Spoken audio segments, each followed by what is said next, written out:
የዛሬ ቪዲዮዬ ልጆቻችሁን በ2018 ትምህርት ለማስጀመር ላሰባችሁ ወላጆች ነው። ልጆቻችሁን ትምህርት ከማስጀመራችሁ ወይም ከማስመዝገባችሁ በፊት በቤት ውስጥ እነዚህ አሁን የምላቸውን ነገሮች ማወቃችሁን በደንብ እርግጠኛ መሆን መቻል አለባችሁ። ያም ማይሆን ከሆነ መምህራኖችም ህፃናቶችም ይቸገራሉ። ሰላም፣ እንዴት ናችሁ? ሶስና እባላለሁ፣ የልጆች አስተዳደግ ባለሙያ ነኝ። ዛሬ ቪዲዮ የሰራሁበት ሀሳብ በ2018 ልጆቻችሁን ትምህርት ለማስጀመር ላሰባችሁ ወላጆች በቤት ውስጥ እንዴት እናዘጋጃቸው የሚሉትን ነው። እስከ ቪዲዮ መጨረሻ ድረስ በደንብ መከታተላችሁ እንዳትረሱ። ልጆች እንግዲህ ከ4 ዓመት በላይ ትምህርት ቤት ሲገቡ ይመከራል። ካሪኩለሙም እንደዛ ነው። ከዛ በታች ከገቡ ልጆች የትምህርት ፍላጎትም ብዙ አይኖራቸው። 4 ዓመት እና እስከ 5 ዓመት ባለው እድሜ ላይ ብታስገቧቸው አድቫይስ አደርጋለሁ። አንደኛው ጠዋት መነሳትን አለማምዷቸው። ከተነሱም በኋላ በደንብ መታጠብ፣ ጥርሳቸው መቦረሽ እንዲችሉ ማስለመድ ያስፈልጋል። ሁለተኛው ሽንት ቤት በደንብ መጠቀም፣ ከተጠቀሙም በኋላ እጃቸውን በደንብ በሳሙና መጠቀም እንዲችሉ አስለምዷቸው። ይህ የልጆችንም የመምህራንንም እንግልት ይቀንሳል። ሶስተኛው ምግባቸውን በደንብ ሳያንጠባጥቡ በራሳቸው መመገብ እንዲችሉ፣ ሹካ በደንብ መያዝ እንዲችሉ። ብዙ ጊዜ እስከ 4 ዓመት ምናምን እኛ እያጎረስናቸው ይለምዱና ትምህርት ቤት ከገቡ በኋላ ራሳቸውን ችለው መመገብ በጣም ይቸገራሉ።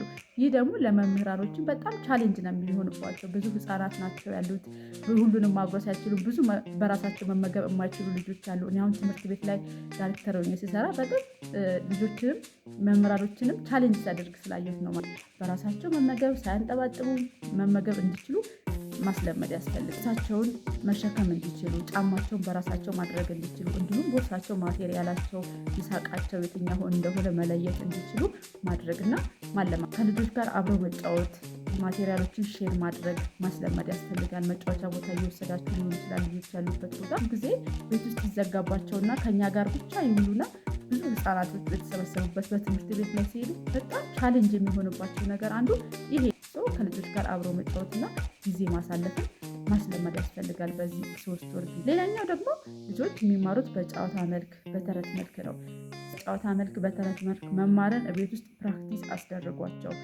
ችን እያነበባችሁ ከተረቱ ምን ተረዳ? ምክንያቱም ትምህርት ቤት ተረት ይነበብላቸዋል። ሁሉን ነገር በጨዋታ መልክ ነው የሚማሩት ልጆች በዛ መንገድ ስለሚረዱ እዛ ሄደው ጨዋታ ብቻ አድርገው እንዳያዩት በቤት ውስጥ ፕራክቲስ ማስደረጋችሁን እንዳትረሱ። ስለ ራሳቸው፣ ስለ ወላጆቻቸው፣ ስለ ትምህርት ቤታቸው ኢንፎርሜሽን በደንብ መናገር እንዲችሉ ከተቻለ የእናንተን አድራሻ መናገር እንዲችሉ ስለ ትምህርት ቤታቸው በደንብ ትምህርት ቤታቸው ከተወሰነ አሁን የሚመዘገቡበት ትምህርት ቤት በደንብ ስለ ትምህርት ቤታቸው ኢንፎርሜሽን ስጧቸው። ናፕ ማድረግ ከ15 እስከ 20 ደቂቃ ድረስ ከምሳ በኋላ ናፕ ማድረግንም መልመድ መቻል አለባቸው። ሰዓቱ ቋሚ ካልሆነ ትምህርት ቤት ገብተው ቁጭ ሲሉ እንቅልፋቸው ይመጣል። ስለዚህ ከምሳ በኋላ ከ5 ሰዓት እስከ 6 ሰዓት ባለው ከ20 እስከ 30 ደቂቃ ድረስ ናፕ ማድረግን ማስለመድ። እንዲሁም እርሳስ መያዝ፣ እስክሪብቶ መያዝ፣ በደንብ ፊደሎችን መቅረጽ እንዲችሉ መያዛቸውን እጃቸውን ማጠናከር በደንብ አለባችሁ። ቤት ውስጥ ፊደሎችን ቢያውቁ ቢለዩ መልካም ነው። ነገር ግን ከዛ በላይ የሚጠቅሟችሁ እነዚህ ነገሮች ናቸው። እመኑኝ፣ እኔ በጣም ስለማውቀው ነው። ኬጂ ዳይሬክተር ሆኜ ትምህርት ቤት ላይ ስለቆየሁ ህፃናቶችንም መምህራኖችንም ቻሌንጅ የሚያደርግ ነገር ስለሆነ እርሳስ መያዝ በደንብ ከቻሉ በቂ ነው። ፊደሎችን መቅረጽ በደንብ ያስተምሯቸዋል ትምህርት ቤት ላይ ስለመዳችሁ። ወንበር ላይ ከ30 እስከ 1 ሰዓት ድረስ ወንበር ላይ መቀመጥንም መለማመድ መቻል አለባቸው።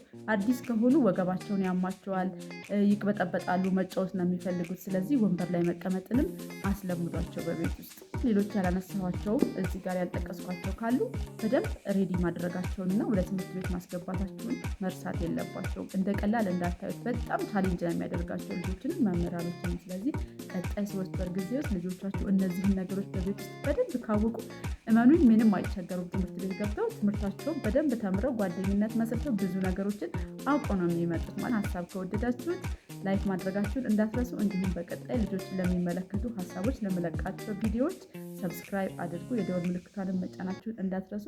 ስላዳመጣችሁኝ አመሰግናለሁ። ቻው።